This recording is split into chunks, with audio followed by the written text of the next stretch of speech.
bakit yung million views ko, idol, walang earnings, 2 million or kahit ilang million walang earnings? Sundan nyo ito, ituturo ko sa inyo.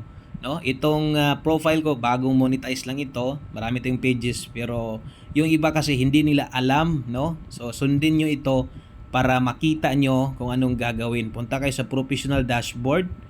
Okay? Yan. O, punta kayo dyan sa professional dashboard, i-click nyo yan. May settings dyan, kaya walang earnings yung million views mo, napakasimple lang. Scroll down mo lang. Okay, click mo yung content monetization.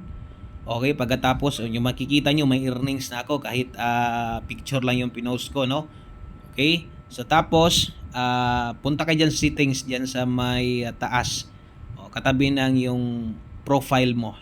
Yan, tapos may lalabas dyan content monetization settings, i-click nyo lang yan. Yan yung sikreto.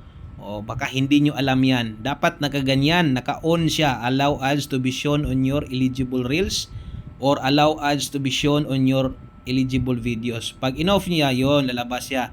Ma-off siya. So, dapat naka-on yan siya. Dapat ganyan yung hitsura niya. Dapat naka-on. Kasi pag naka-off yon, wala talagang earnings na lalabas dyan sa mga videos nyo or reels nyo. So, sayang lang yung pagod, no? So, sana nakatulong. Maraming salamat.